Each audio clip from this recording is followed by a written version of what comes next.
This segment of the news is brought to you by Sun Oil Limited.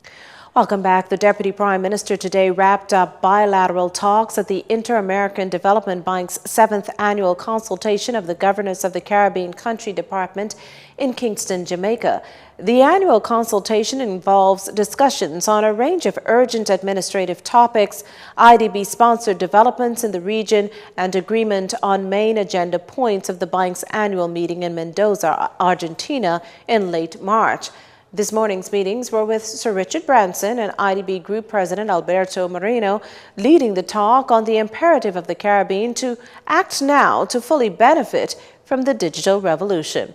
Big things in store for Exuma if you let the island's MP tell it. I, Chester Cooper, telling the Exuma Chamber of Commerce today that a number of projects are in the pipeline. Now, considering the government is constrained in what it can do, the opposition's deputy leader says he plans to advocate for more tax dollars to be spent in Exuma to spur local businesses and to improve the services provided to the tourism product. The ultimate goal is to have a decent percentage of the taxes collected in Exuma returned to the island for reinvestment into its infrastructure.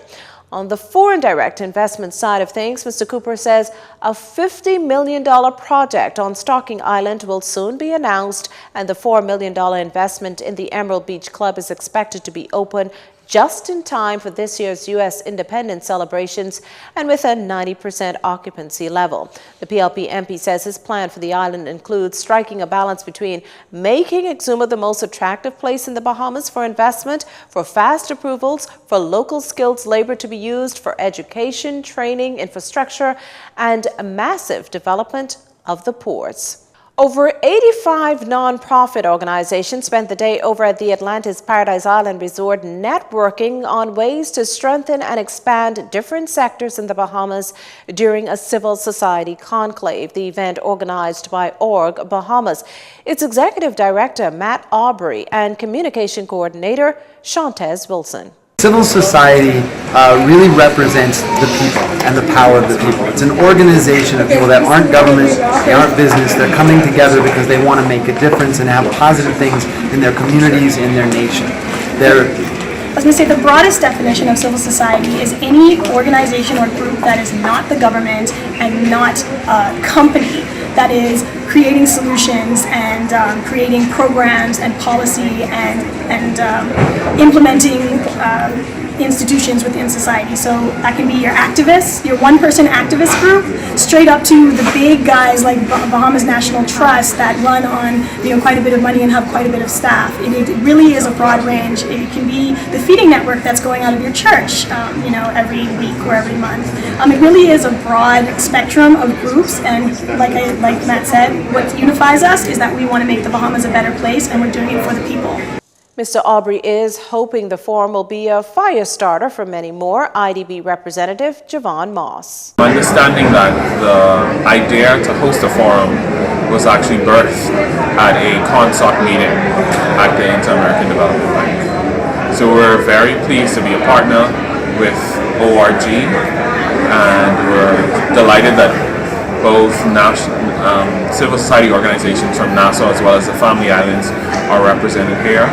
There's always calls for papers, opportunities for funding, scholarships, events and activities, and so we're very, very excited that civil society organizations are now being exposed not only to the funding that we may have available at our country office, but the funding that IDB in general continues to offer to groups that are doing great work in improving. IDB recently launched the We Connect 3 platform, an opportunity for registered civil society organizations in the Bahamas to be able to connect with other such organizations in Latin America and around the world. One Eleuthera Foundation CEO Sean Ingram shares what his group brings to the table. And we push for it because we know the sector is not as organized as it should be. We've seen the benefits of organizing what Eleuthera has, of coming together to share resources, ideas, everything else. And we just know it's the right way to go for more people to come together, especially in an area that is that everybody thinks it's under-resourced. And I don't think it's under-resourced, I just think it's organized, or not organized, under-managed. And I think once that happens, I think resources will begin to flow to the sector. Well, I'll speak specifically to anyone in Lutra that wants to come to any events. We're responsive for anyone that wants to come from Lutra. If they have an idea, especially for businessmen, Lutra usually would take interest in it, and we could either give it a grant, there's a grant application form we have. When we also have our credit union, where if you needed loans, you could also go to the credit union and get a loan for stuff like this. So once you show Lutra the value of the course that you're going to do or the conference you're going to, we're happy to support. I think this similar organization needs to happen at the national level. I think civil society, Bahamas is starting to have those conversations of how can they support the sector, how can they provide more training opportunities for exposure to the sector on a national level. Our final story is up next. This segment of the news has been brought to you by Sun Oil Limited.